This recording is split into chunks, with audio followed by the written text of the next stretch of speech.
This episode is brought to you by Allianz Travel Insurance. A remote hike in Thailand seemed like a good idea, but you twisted your ankle. Now you're at the nearest hospital and your health insurance may not cover you abroad. Luckily, our emergency medical benefits may help. Learn more and get a quote at AllianzTravelInsurance.com. Hello, my name is Spencer, and in my podcast called The Dictionary, I literally read from the dictionary, but add in my personal comments and stupid jokes to make it more interesting. Episodes are family-friendly, short, and air every single day on basically every podcast platform. Come join me on this journey filled with edutainment. Hello and welcome to How Did This Not Get Made? This is the podcast all about the movies you never saw, the scripts that were never filmed, and the ideas that never even made it to the page. My name is David Spencer. My name is Daniel Kaka. And I'm Sami DeMonster.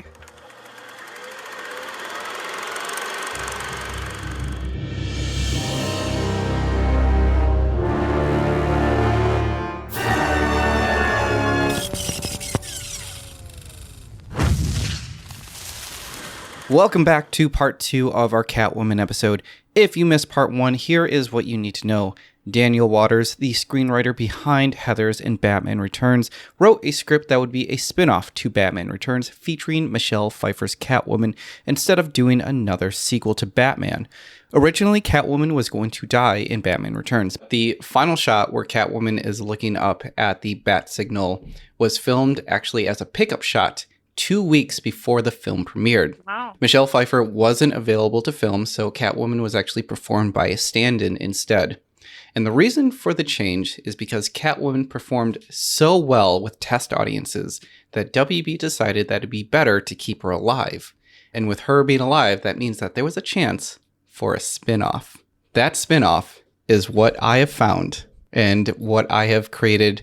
I have to stop saying that it's a synopsis. Basically, I just turned the script into a treatment. And that is what we're going to read over, is the Catwoman spinoff. The unmade Catwoman spinoff. So the plan of this was to be starring Michelle Pfeiffer, right? Yes, it was going to star Michelle Pfeiffer. And forgive me if you already said this. This was written by the same screenwriter as Batman Returns and Heathers. This would be Daniel Waters, yes. Okay, awesome. Here we go. The film opens on a wounded black cat sprawled out on a patch of snow. In one shot, we transition from snow to the sand. We're in a desert. More specifically, the fictional city, Oasisburg, an amalgamation of LA, Vegas, Palm Springs, and Disneyland. We soar over the busy tourist town with a, "Yep, that's me. You're probably wondering how I ended up in this situation," voiceover from Selena Kyle. Oh my god. In a group's therapy session, a group called A Group of Unhappy Women. Relatable.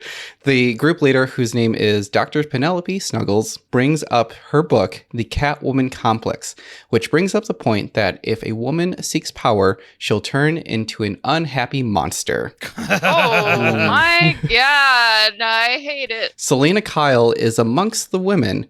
The group is unaware of her alter ego. Even Selena is unaware of her alter ego. Oh. She explains that she cannot remember what happened to her before she woke up in the hospital, Whoa. healing from wounds that she suffered from Batman Returns. It was her mother that moved her to Oasisburg so that she could relax and be happy. So far, not liking what's happening. No. The meeting is interrupted when outside the facility, a bank is robbed by men in zebra-striped shirts and black berets, led by a man with an eye patch. Everybody's animal themed. Yeah. The gang is stopped by a collective of Oasisburg citizens chanting, "Cult of Good." What? A utility van stops in front of the robbers, and first to step out is Mammoth, described in the script as a toll booth-sized behemoth with sunglass halo wrapped over his eyes and around his hairless head. He wears red boots, a red cape, and a chest plate with a Cult of Good insignia. This feels like a BuzzFeed Unsolved description. Yeah. I will say that Cult of Good is made up for the movie. This is not from DC Comics anywhere.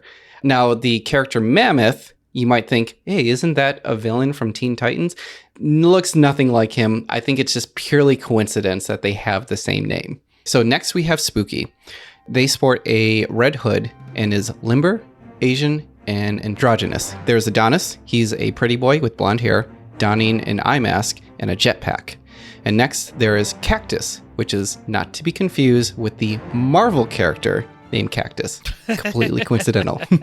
How many different comic book character names have been used in both Marvel and DC for completely different characters? Captain Marvel, Shazam. Yep. Captain Marvel gets like 100 counts for that because of how many different Captain Marvels there are in just Marvel, but also DC, and also that publishing arm that DC bought out to get Captain Marvel. It's all over the place. Yeah. For Cactus, he has a prickly head of hair, strange goggles, and a ratty leather jacket beneath this cape. He has one good arm, and the other arm is actually a small cannon. Last we get the leader of the cult, the charismatic Captain God. Oh my god! This is a Amazing! comedy. Amazing! He wears a helmet, so you can't tell who he is, and he speaks through the helmet through a distorted voice, Darth Vader. which is Darth Vader. Yes, exactly that. This is also reminding me of the movie Super. It's a James Gunn movie before he got Marvel. It stars Rainn Wilson, and it's like a over-the-top, extra-violent kind of sort of parody of superhero movies, but the main character has this biblical superhero that he is trying to emulate. Oh my It's a god. weird movie. Oh my, is Elliot Page in here? Yep. This feels like Kick-Ass vibes. Yeah, it's very much so. It's Kick-Ass, except if Kick-Ass was like 10 times as gory. Oh my god, this is The Boys. And like 10 times as nihilistic about the ideas of being a superhero. I just looked it up and somebody's comparing them, so that's funny. Yeah.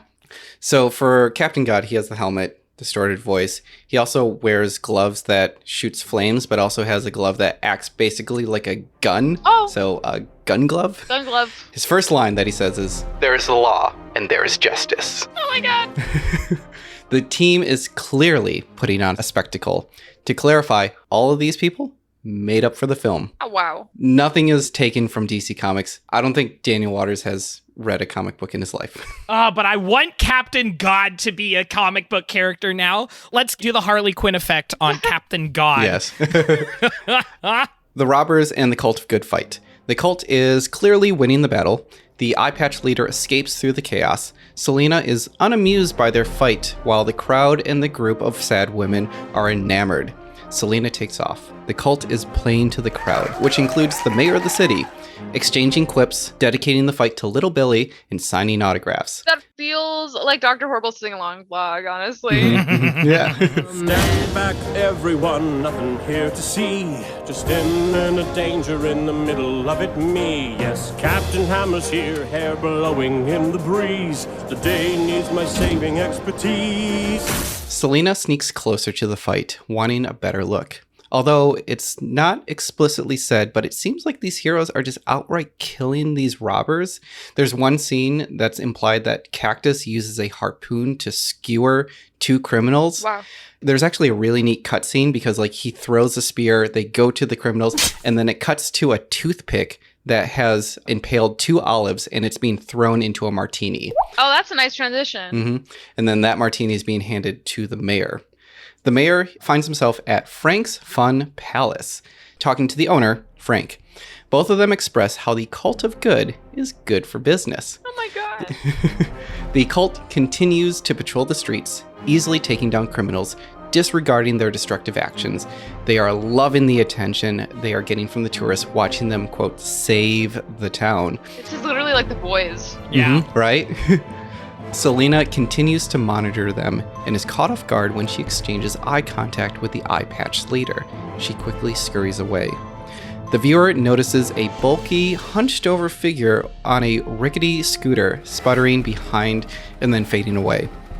One of the criminals attempts to throw and I'm reading this directly from the script, cocktail Molotov. Wow. Yep. So he takes the Molotov cocktail and he throws it at the Cult of Good merchandise store. He is stopped with excessive force, and the heroes pose for the camera. Wow. I do need to mention this scene because I feel like he included the scene because in Batman Returns, he wanted a scene where Catwoman goes to a Batman merchandise store. Oh, wow. And she blows it up. I mean, obviously we get a department store blow up scene, but originally that was going to be Batman merchandise. That is Yeah. so freaking funny. Yeah.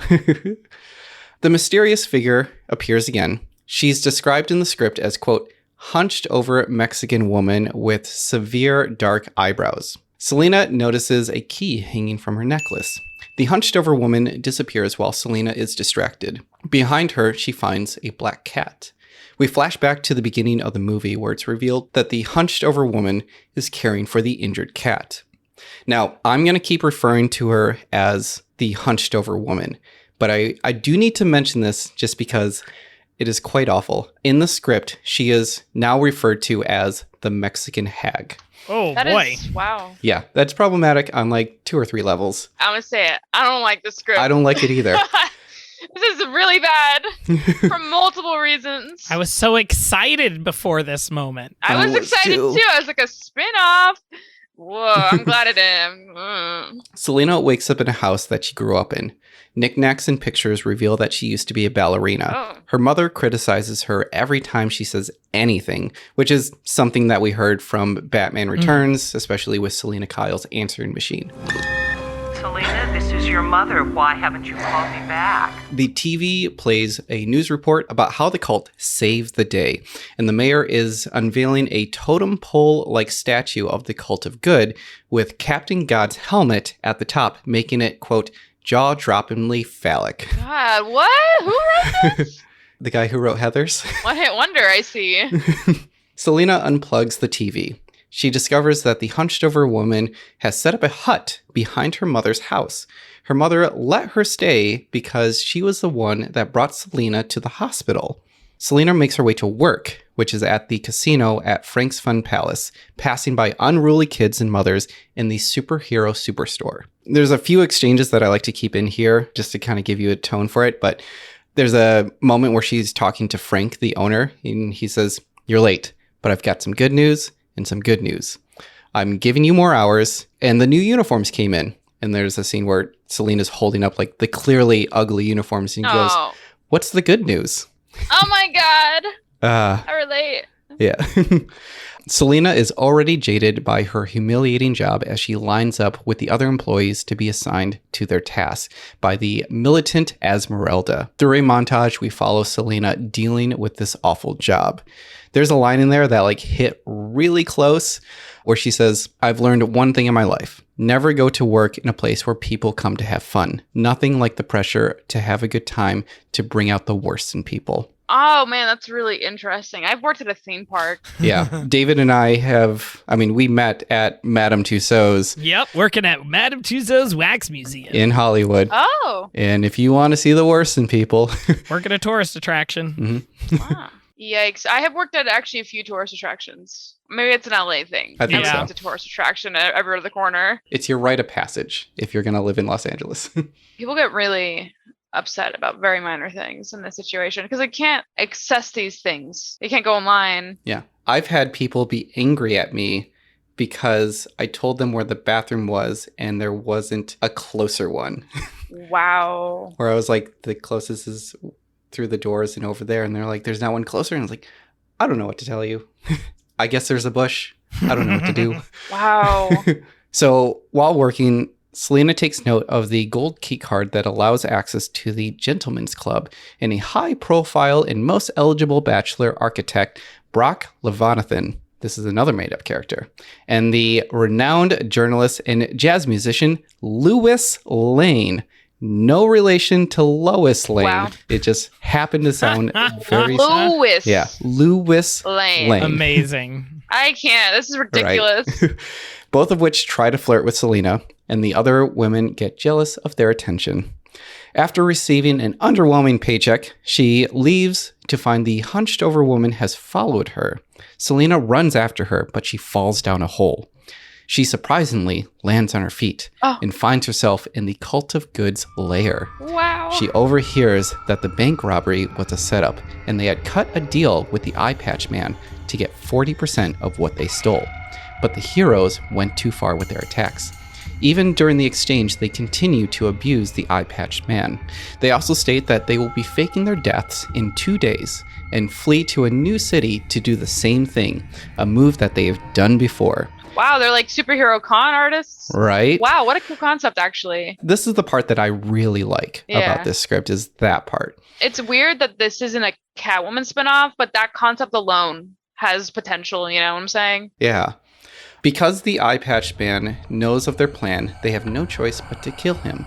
They do so by sending him through a car wash that is designed to kill you. Wow. Selena accidentally knocks over some boxes, and the cult is aware that they're being spied on. Clumsy. She lands on her feet, but then knocks over boxes? How? Yeah, where's the line? What is it? Yeah. She goes off and hides, but the hunched over woman steps in and saves Selena and fights off the cult. The hunched over woman is hit by Captain God's power glove. Selena comforts the woman as the cult drives away, and unfortunately, she dies. Who is this woman? Why was she like stalking Catwoman? Do we find out in the script? Spoilers, no. Which is very frustrating. So there's no explanation for this woman who's like just following her around and brought her to the hospital, dies for her. Zero explanation, and it's very frustrating that we don't get that. I mean, you'll see her purpose, but there's no like why. If you build up that much mystery behind her, like you cannot withhold that information. It's just literally like the worst script I've ever heard in my entire life. My God. Going through this script is a reminder that there's a very, very thin line between batshit good and batshit bad. Mm-hmm. Oh, yeah. Because there's so many things in here. It was like, this is really cool. And then it makes movies like Heathers feel like a miracle that it was like just barely walking a line of what was too much and too far. And it makes me feel like Daniel Waters may not have been entirely aware of what that line was and may have gotten lucky to have not crossed whatever that line is. My God. I mean, even if you look at Heathers, the TV show Heathers, apparently, I never saw it, but based off of the way people talked about it, that crossed the lines to the point where they didn't even air it in America. And it was a show they were working on for a while. I know, I have a friend who was a recurring character in that show. Oh, yeah. Early talks of it were that it was like really not that good. Wait, this was recently, huh? Yeah. Yeah, it was like a couple of years ago. And they scrapped it. I think it only aired in like Australia or something, like 2 or 3 years after they shot it. Wow. I remember this a bit. Yeah. So yeah, she has passed away. Selena is trying to comfort her, but then the black cat suddenly emerges and curls up onto the hunched over woman's chest and kind of like points Selena's eyes to the necklace and the key that's on the necklace, indicating that she needs to take that key with her. Selena makes her way back to the hut that's behind her mother's house with the black cat. The hut has a decor of a witch's home that's found in the middle of the woods. She finds an ancient, wondrous chest. She uses the key to open it, and inside is her Catwoman outfit and a whip. It's her from the future. She's the hunched over lady from the future, isn't she? That would be a much better explanation had they actually done that. Yeah. In a flashback, it's revealed that the injured cat in the snow was actually Selena. In a surreal moment, Selena stands over the injured Catwoman. She kisses herself, I guess, breathing life back into her, and Catwoman emerges from the hut. Wow. She then goes on a rampage, starting off by destroying her childhood bedroom. She does her iconic silhouette pose in the moon before she takes a sledgehammer to a billboard, causing it to topple over and smashing into the ground, causing chaos amongst the tourists in the street. She spots a mother who has just slapped her daughter because the daughter was trying to draw her mother's attention to the chaos while her mother was trying to take a picture of a necklace in a jewelry shop. Catwoman intercepts, stating, quote, "Mothers shouldn't hit their daughters. Alas, we are not related." And she pushes her over. Oh my God. Catwoman then breaks the store's window, grabs the necklace, and throws it into an electric bug zapper. Wow. The woman is aghast, while her daughter is delighted. A frat boy challenges her to a fight, A frat boy. and she proceeds to whip him in the mouth. Whoa. And then she quips, "Catwoman got your tongue?" Oh my God. That's good. She easily defeats him. A doorman reaches for a big red button labeled Cult of Good, but is lassoed around the ankles and is knocked to the ground before he can push the button. And then Catwoman quips again, "Come out and play." and she smashes the button, and the alarm fills the air. The Cult of Good van arrives with a comical periscope popping out of the top and the heroes crammed inside. They step out cockier than ever. They spot Catwoman taking a cat nap in the middle of the street. Just straight up in the middle of the street? In the middle of the street, yep. Oh my god. They recognize her as the one that gave Batman trouble in Gotham. Mammoth, in a dumb Bane approach, tries to stomp on Catwoman, which she easily evades. Cactus has a turn at her and fails. Captain God shoots her with his power glove, and she catches the bullet in her teeth and spits it out. No, that's not possible. I had to read that like 5 times. I was like, no way did this actually happen. I like how that's where we draw the line in all this chaos. Like, that was too unrealistic. Yeah. And now he has a machine gun that he tries to shoot at her, but he misses. Oh, and she just spits out 1,000,000 bullets? Probably, yeah. She defeats Adonis by wooing him and sending his jetpack into the air without him. She evades Spooky's attacks. Catwoman makes her way to the merchandise store, and the self-defense lasers take out the phallic statue of the cult. She throws a brick into the van, which conveniently lands on the gas pedal, launching the van into the store. Oh my god. Catwoman slashes and ungloves Captain God just before she cartwheels into an open manhole and gets away. The cult knows they've been defeated and humiliated, and they need to be better prepared for when they battle her again. Catwoman, she's out and she's actually spying on Spooky as she gets to her home and confirms that she's a lady. Catwoman returns the costume to the chest, and she's amazed by her newly found abilities and the fact that she's the Catwoman. We see that Captain God has now been spying on Selina, confirming that she is the girl from the casino. The next day, the mayor meets with the cult, asking them to kill Catwoman because she is bad for business. The news and the radio can only talk about Catwoman, and tourists are leaving Oasisburg in droves. At work, Selina blackmails her boss by exposing his sexual harassment to his wife in exchange to get him off of her back. She runs into Brock Leviathan again. He asks her on a date, just as she notices that there's a bandage on his hand. Ow. She agrees to dinner at 8, and Brock heads to the gentleman's club. At work, Selina overhears conversations, good and bad, about Catwoman. She then runs into Louis Lane. He wants to ask her out on a date, but then she notices that he also has a bandage on his hand as well. What the hell? Frank interrupts, and the subject of a mystery promotional event is brought up for the following evening. We follow the black cat move past insufferable tourists. One of them actually kicks that cat for being in the way. The cat then goes into the alleyway where the camera ascends down into the cult's hideout, where they are plotting to take out Catwoman before they leave town. The black cat wanders through the town and back to Selina, who is sharpening her ballerina knickknacks. Through a montage, she puts together a new cat suit and soups up the hunched-over woman's old scooter to make it her own, basically making her own Catmobile, or Catcycle. Oh my god. Later that evening, Selina and Brock are on their date. Brock actually gives Selina a ring as a gift. The first date. Yeah. He put a ring on her on the first date. First date. Always give a girl a ring. U-Haul vibes. They talk about personality duality, but Selina makes the point that a person is a singular personality no matter the time of day or the costume.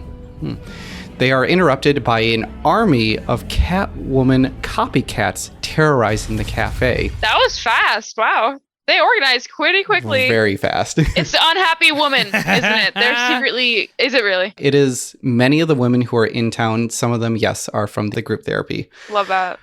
Selina notices Louis Lane in a trench coat watching them.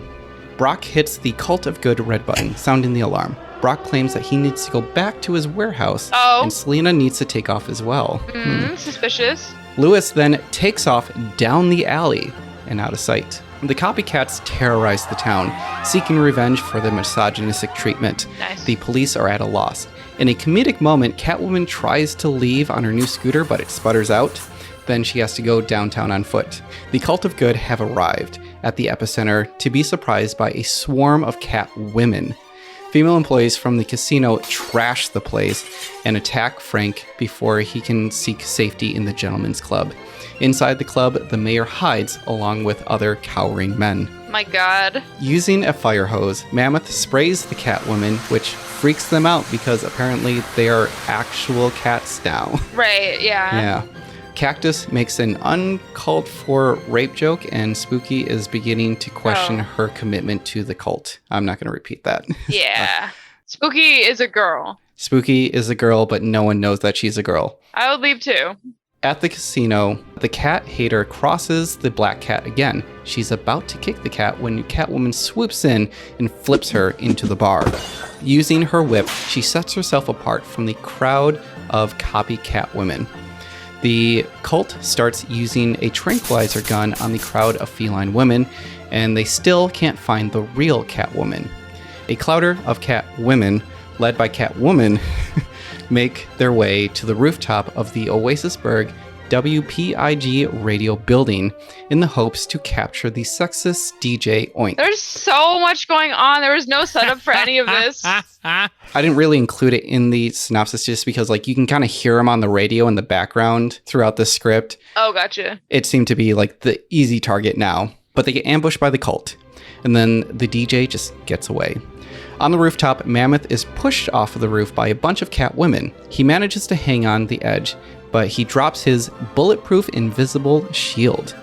The Catwoman debate pushing him off entirely, but Catwoman has the final say, and they let him fall to his death. Oh my God. The other kittens escape, leaving Catwoman face to face with Captain God.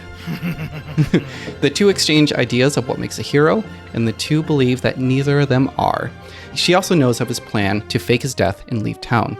He confirms not only are they staging a heist and faking their deaths, but they also plan to kill Catwoman. She asks if he's the architect or the reporter, but he gives a vague answer. Captain thinks because she's a cat, she only has one life left. When he strangles her, we go into a distorted fantasy where she removes the captain's helmet. In one fantasy, it's Brock, but in the other fantasy, it's Lewis. Weird. The audience is still unsure of his alter ego, and I just don't care at all. Yeah. And it's Bruce Wayne. What? It's Bruce Wayne the whole time. From another rooftop, Selina's mom, dressed as another Catwoman, fires a crossbow hitting Captain's glove, setting Catwoman free. She kicks him in the knee and in the neck before ascending down the fire escape after realizing her mom is part of the fight. Adonis, in his jetpack, follows Catwoman into the alleyway. He charges her and crashes into Mammoth's invisible shield set up by the other Catwoman. Catwoman is now in a western-like showdown with Cactus, who has his arm cannon loaded. Catwoman is then handed a tennis ball machine from another Catwoman so that she could fight back. This is ridiculous. This is Right. so out there. Yeah. In a lucky shot, Catwoman shoots the tennis ball directly into Cactus's cannon, causing it to backfire and harming Cactus. Oh my God. Catwoman is now face to face with Spooky, who doesn't want to hurt her. Spooky pleads with Catwoman to disappear for the next 24 hours until the cult's mission is over. The next day, Lewis meets Selina outside of her hut. He offers her a ride to work and reveals that he's allergic to cats. Selina is suspicious if he is Captain God. During the ride, Selina tries to catch Lewis off guard, asking why he was hiding in the alley. He reveals that he was just doing his job. They witness even more tourists leaving the city.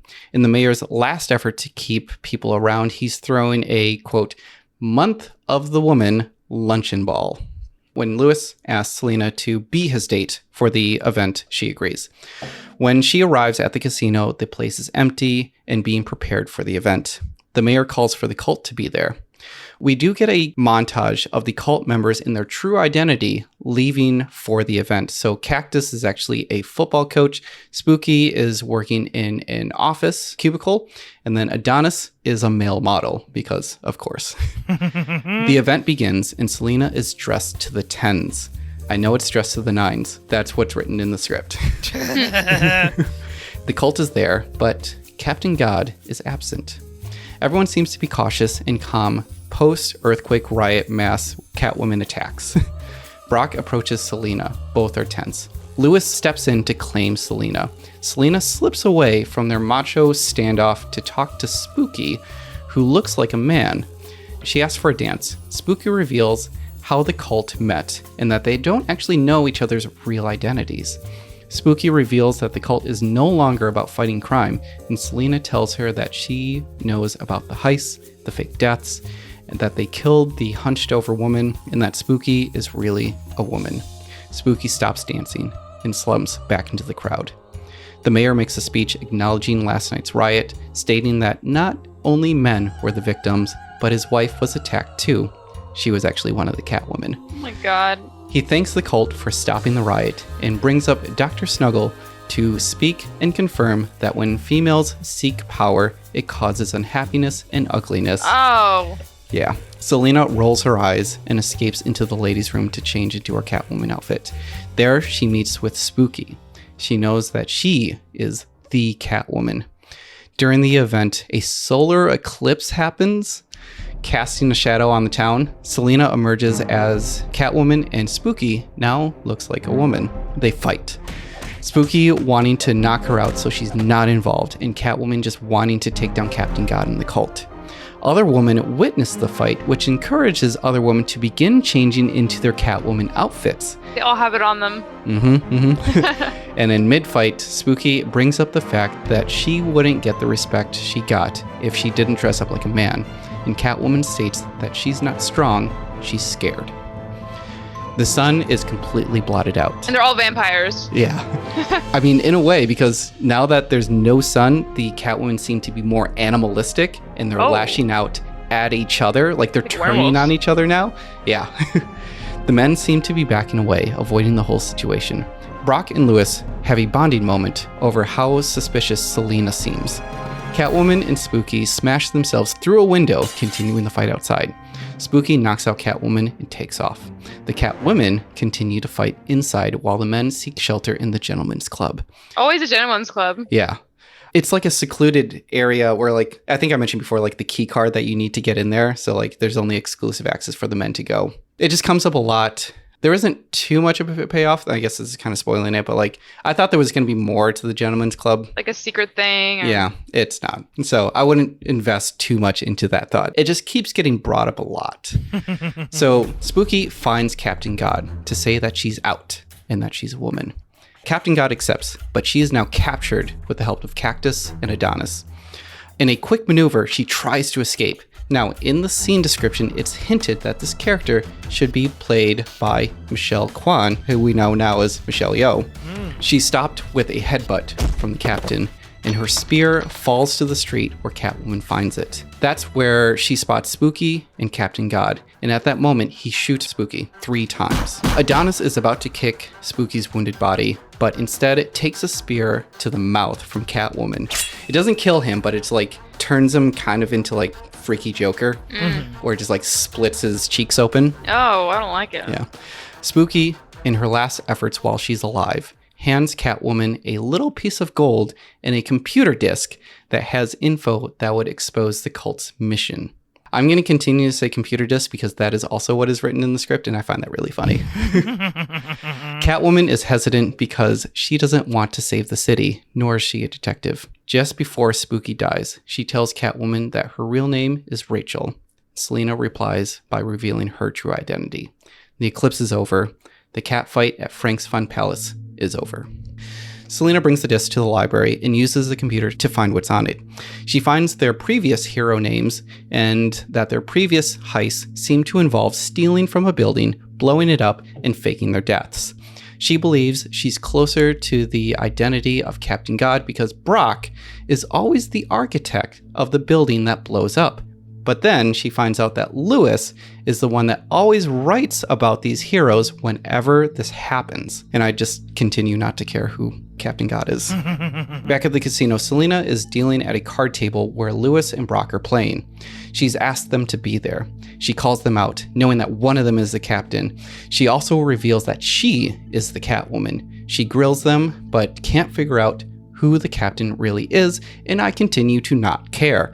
Selena kisses both of them and says, "I love you, one of you," and then storms off. Oh, she's just messing with them. Yeah.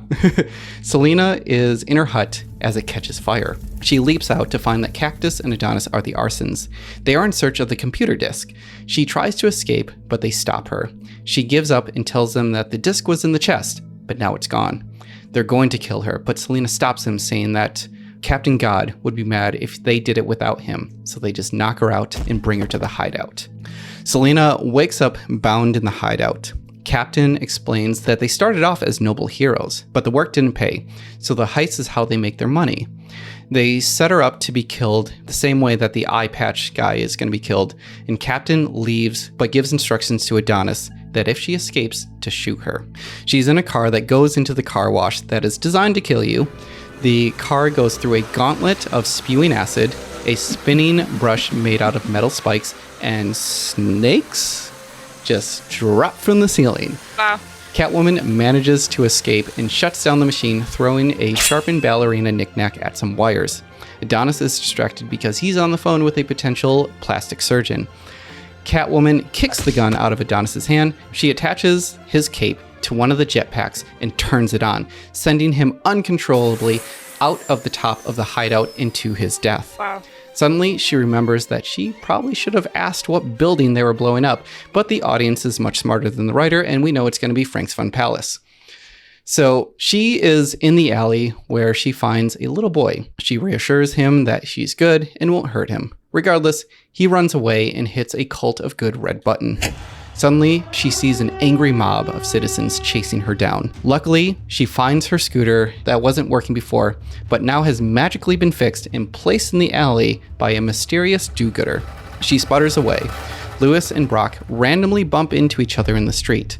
We still don't know which one of them is the captain, but the two of them begin to fight. Catwoman is comedically being chased by cops in golf carts. So I didn't mention this before, just because it didn't really pertain too much of the story, but this whole town, because it's like a tourist resort area, everyone just drives golf carts. That's it. There's no like real cars at all. My Wonderful. God. This is so out there. What? There's a news helicopter that captures the chase from above.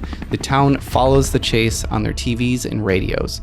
This is the women's call to arms as they all begin putting on their Catwoman costumes, ready to fight. The chase stops when the cat cycle is hit by the cult van. So much for fixing it. Captain God and Cactus step out of the vehicle to finish the job and shoot Catwoman. Suddenly, the gun is shot out of Cactus's hand by a National Guard soldier. So the mayor arrives with the police and the National Guard on his side. Captain is confused, wondering why they need the National Guard for Catwoman. And he explains, it's not for her, it's for the cult. Turns out, the computer disk was given to the police by Selena's mom. They know everything, their past, their heists. Cactus and Captain God jump in the van and flee, but the National Guard hits it with a tank mortar and takes out a wheel and flips the van. Captain God bursts out of the back of the van with a bazooka, but is quickly taken down with a hail of bullets from the National Guard, and he collapses. Catwoman runs over to Captain God, takes off his helmet, to reveal underneath was Louis Lane. Selena's mom reveals that she was the one that fixed Catwoman's scooter. Cactus is still alive and has escaped down into the sewer. Catmom slinks off into the background as Catwoman goes to Brock, who has been observing the whole event. Selena hangs out with Brock at his mansion. She essentially tends to his wounds until they are interrupted by Brock's butler, Jeff. Brock is distraught knowing that not all of his sister's killers are dead. So during their date, he explained that his sister was killed in an explosion, and it was them that made that happen. They blew up a building, his sister happened to be in there, and he's seeking revenge. The two of them both agree that they need to go after Cactus. But Cactus is already there. It was all a setup. Brock hits Selena, knocking her down onto the couch, and she is pinned down by Jeff the butler and is stabbed with a syringe. Selena stiffens into a catatonic state on the couch. Basically, she just can't move, but she's still like alive and awake. Brock informs her that the poison in her body will kill her in 10 minutes. In a flashback, during Brock and Lewis's fight, it shows that Brock knocked out Lewis, put Captain God's outfit onto him, Oh my God. and equipped him with a bazooka. He did this just in case things went wrong, which they did, and Lewis ended up getting killed. Brock and Cactus leave before Selena can die so they can finish the heist. The black cat that's been following her the whole movie begins licking the wound that the syringe caused. The butler comes in to take care of the body, but Selena wakes up and kills him. Oh. The cat that sucked the poison out of Selena dies from the poison. Kitty. Yeah. My favorite character. It was such a good character. Yeah. And then suddenly Selena's mom enters the room somehow. She thanks her mom for the help. They both realize that they are very similar people, which they shouldn't be. Her mom then pops a videotape into the TV. This is a video of Lewis explaining to camera, which is explaining to Selena, that he knew that Brock was Captain God and that she was Catwoman. This is literally so bad. This is the stupidest thing I've ever heard. Yeah. He made the tape just in case something happened to him because he was going to go after Brock and expose the cult. He also reveals that the attack will happen at Frank's Fun Palace during the mysterious promotional event. So Selena and her mom, they share a cheesy moment, and Catwoman takes off to the casino. The event is in progress, despite the tourists leaving and the second Catwoman riot. Turns out the event was to show off a valuable collection of diamonds. Even the mayor is attending the event, despite knowing that Cactus is still alive and the cult likes to rob and blow up places. He's still there. Wow. Turns out the diamond event was Brock's idea. And just as predicted, Captain God and Cactus crashed the event, bursting through the doors on a motorcycle and sidecar.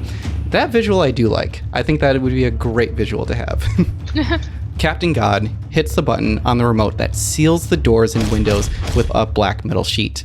The mayor sends a call to the chief of police, but the chief doesn't think much of it, of the distress signal, and actually sends just a few carts over to Fun Palace, even though he had to deal with the National Guard just moments before. Anyway, Brock pushes another button and activates a device that starts to suck up all of the diamonds. Brock has set up a bomb that'll go off in 15 minutes or so, and it's located in a glass case, and if anyone touches that glass, the bomb will go off sooner. Also, the doors are electrified. Cactus escapes through the vents, and Brock activates the bomb, gets on a motorcycle, and drives out the front door, which he activates to open and close with his remote. Before he leaves, he tells the innocent victims that there are payphones in the back so they can call their loved ones. My God. Which is bizarre that you have trapped these people in here. You want it to look like an accident, and yet you've given them access to the outside world. Yeah. That's not brought up again. If you're invested in that, it doesn't happen, but it is definitely a flaw. One flaw only in this whole script. Just one. That was the only thing Yeah. that I had a problem with. Cactus secures the treasure chest filled with diamonds from the back alley and sends it in the air via inflating balloon. Cactus walks down the alleyway and he's met with hundreds of stray cats staring at him. At one moment, they all blink at the same time. Oh. He turns the corner to find himself face to face with a horde of cat women headed by Cat Mom. Cat Mom.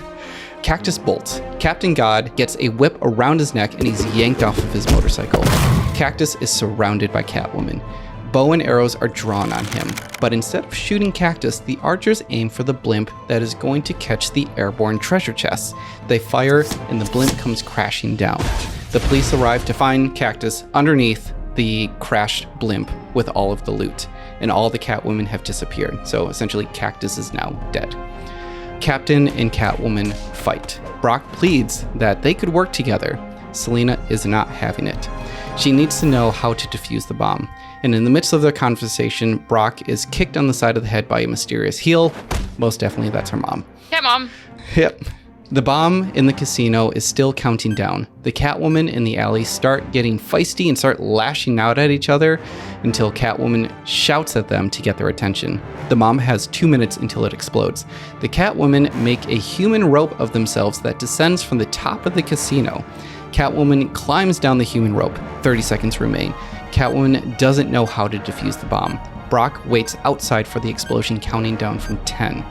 With just 5 seconds left, Catwoman uses a small piece of gold that Spooky gave her earlier and places it into the small opening of the bomb. It snaps perfectly in place. The bomb stops at 0000 and does not explode. Oh my God. And just like magic, because it might as well be, the metal gates open up and the civilians are safe and free to exit. Brock anticipates a big boom and is frustrated by the lack of explosion. The citizens and Catwoman rejoice. Selina and her mom have a touching moment. And as a last-ditch effort, Brock launches a heat-sinking missile at Selina. She's able to outrun the missile and realizes that it's following her because of the ring that Brock gave her during the first date. Wow. To show how this missile defies any type of logic, so Selina actually has tricked the missile and trapped it into an elevator. And then the elevator opens back up and the missile continues to follow her. Wow.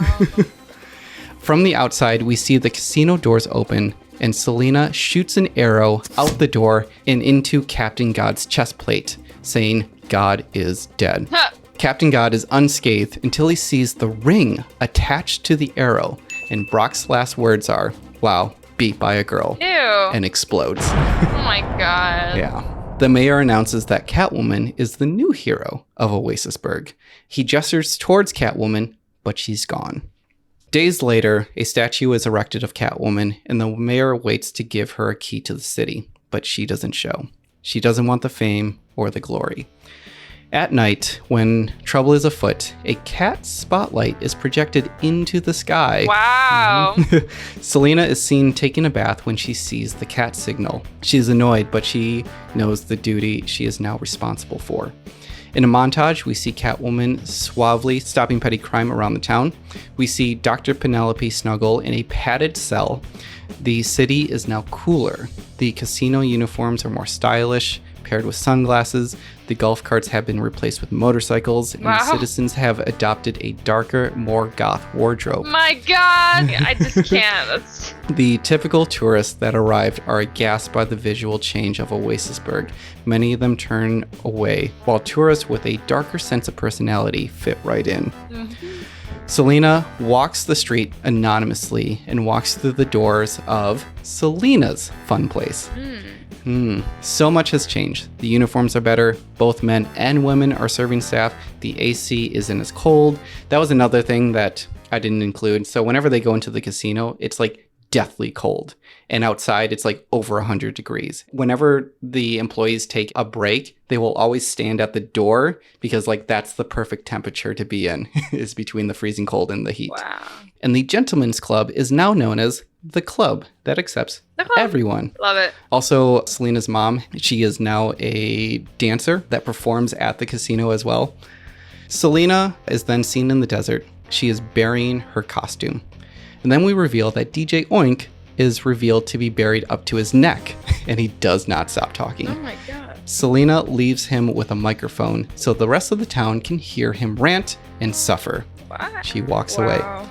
In the final shot, we get a sweeping overhead view of the town and a limp Adonis being dragged through the sky with his jetpack, which, how long has he been flying up there for? Oh my god. That's messed up. It is so messed up. In a voiceover, we get Selina's last line of the movie. Selina Kyle versus Catwoman. Who will win? Who will lose?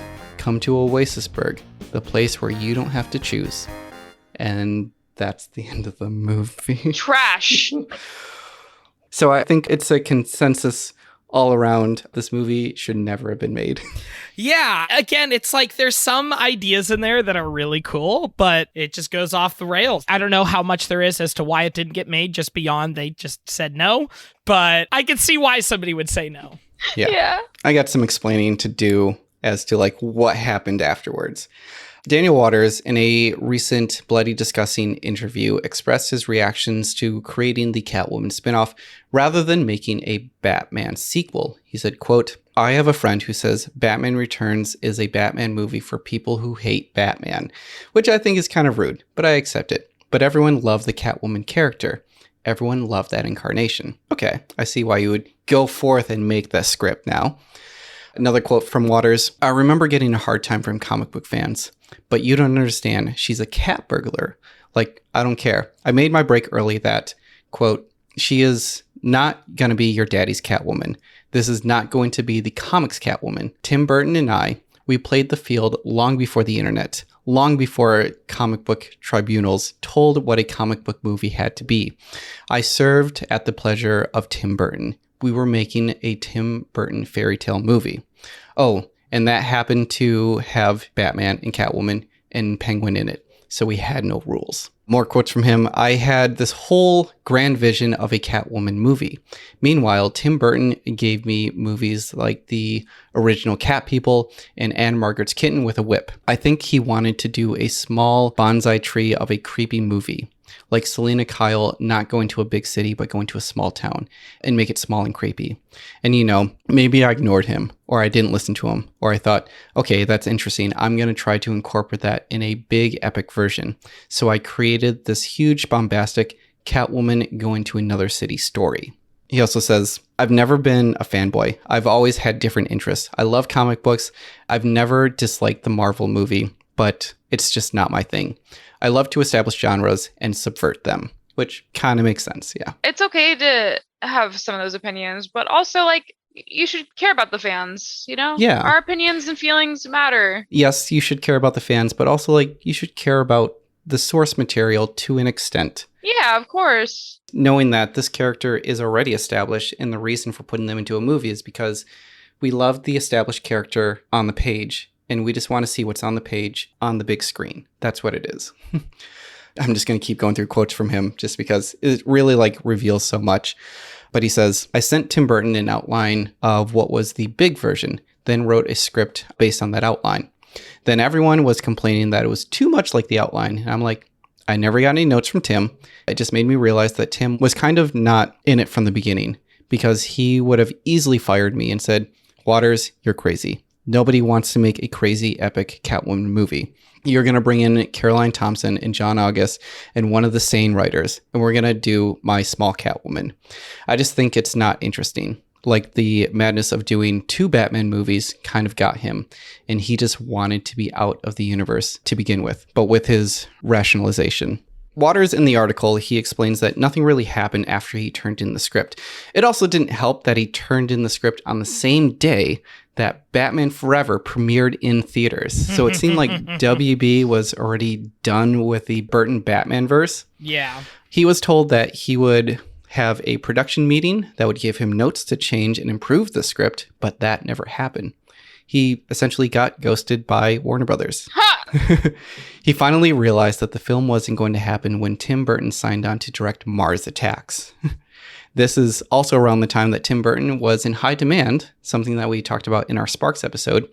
And another unmade Burton production also happened during this time because he wanted to make an adaptation of The Fall of the House of Usher. Mm-hmm. Waters does claim that Michelle Pfeiffer blames him for why there is not a Catwoman film. And that is debatable. Another quote from him, I just regret that my script is out there on the internet somewhere because it is a sloppy first draft. Oh, yeah. I was going to make it nice, brilliant changes like a writer always does, but it's out there and it's very silly. If you're a Hudson Hawk or a Ford Fairlane fan, you might dig it. Now I feel kind of bad that we're dredging this thing up, but I do feel a little bit bad, but also it was ridiculous for multiple reasons. I wanted to keep these quotes in because, this is a chance for him to defend himself. Yeah. And what he made instead of us just continually shitting on it. So the script sat in development hell. And in 2001, it was announced that Ashley Judd would play the feline femme fatale, but dropped out. Nicole Kidman was then considered after her. But the push of a Catwoman movie came after Warner Brothers canceled a Batman vs. Superman movie. Another thing that we discussed in our Batman and Superman episodes, where WB really struggled to come out with a good DC film from the mid 90s to the mid 2000s. And Halle Berry at the time was slated to star in a 007 spinoff called Jinx, the name of the character that she played in Die Another Day. When the film was shelved, she agreed to play Patience Phillips. And if you don't remember, that is the name of her identity in the Catwoman film in 2004. Yeah. Wow, that's so funny that they made the Halle Berry Catwoman because they canceled a different Halle Berry spinoff film. Yeah. It's weird to think there would have been a James Bond spinoff film. That's not something I would ever expect, but then it's just well, we canceled your one franchise spinoff, so we're just going to give you something of a different franchise, sort of. So, according to one of the writers, John Rogers, he stated that he couldn't use the name Selena Kyle, quote, because of an insane rights issue. We did get a quote from Daniel Waters about the 2004 Catwoman movie. He says, quote, "Here's the hilarious punchline. Years later, a dump truck comes to my door, backs up and throws 36 scripts on my front lawn, asking if I want to arbitrate for credit for Halle Berry's Catwoman. They were claiming that somehow my first Catwoman was the original seed. There's a block of literally 36 names. Some of them are writing partners, but 36, and I'm the one on top. So I read the 36th script and I said, no, thank you. I don't need to be arbitrated. It's all yours. Let you and Pitoff have this one." The number of writers was 28, but still, that's still quite a bit. So I couldn't find a definitive reason as to why the film circulated through so many writers. But John Rogers, he tweeted an explanation that is very telling. Quoted from him, "I was fired off the movie after writing the green light draft because I kept arguing with notes that would make the movie very, very bad, which I said out loud at meetings, and I got fired in my 30s. Whoa. Halle Berry was very aware of how bad the film was, and she actually accepted in person her Razzie Award at the Golden Raspberry Award ceremony. What's raspberry? Oh, so the Razzies, it's like an awards of terrible movies. Amazing. The worst movies of the year and like the worst actor of the year. What's the worst couple of the year? It's gotten more and more popular that every now and then you'll have somebody show up. She accepted the award. You can watch the whole speech online. I took one little quote, which is my favorite part of it. She says, "First of all, I want to thank Warner Brothers. Thank you for putting me in a piece of shit, god-awful movie.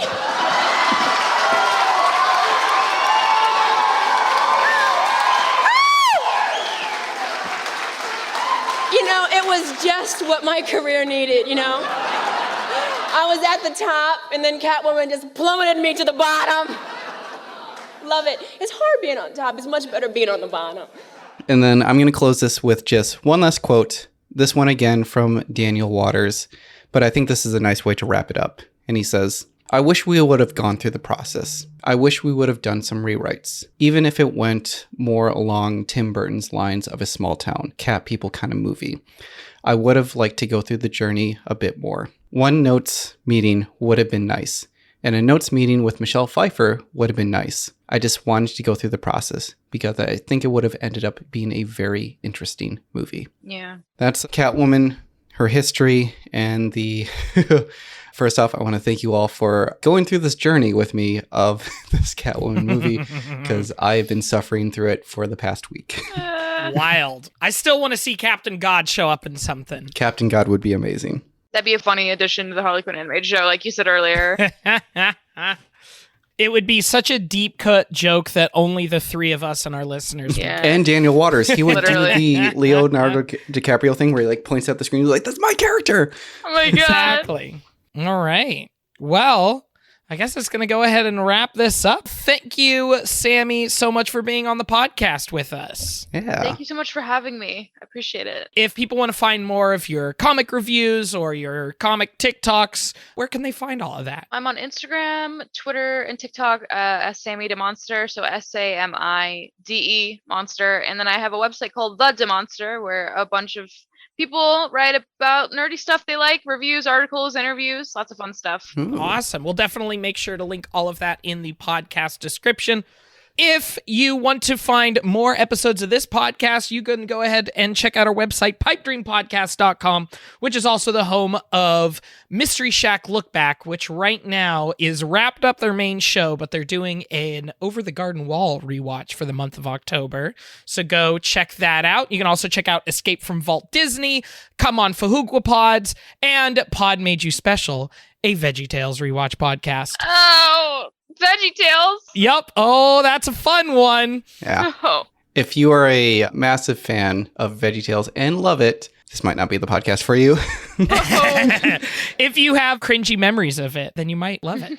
Also, this is our season finale. Usually a couple of weeks after we put this out, we'll probably get together and do an emails show. So send us your emails for this season of any comments, corrections, thoughts, any of that. And definitely send us your recommendations for stuff to cover in our next season. So we always learn learn about new projects in those recommendations, or even just get reminded of, oh yeah, of course we should do an episode about this. Yeah, I believe that this episode was in one of those emails as well. So. Awesome. We love getting those suggestions. So send them in now.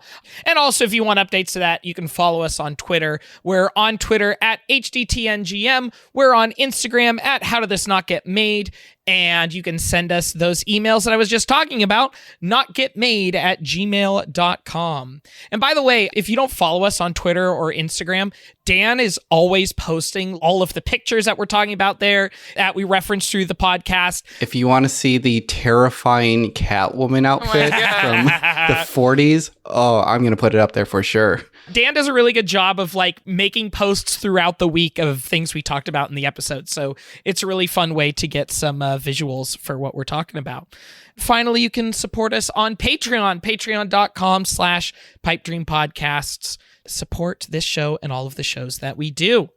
All right, that's going to go ahead and wrap us up. Thank you, everybody, so much for listening. Thank you. Bye. Cats come when they feel like it, not when they're told.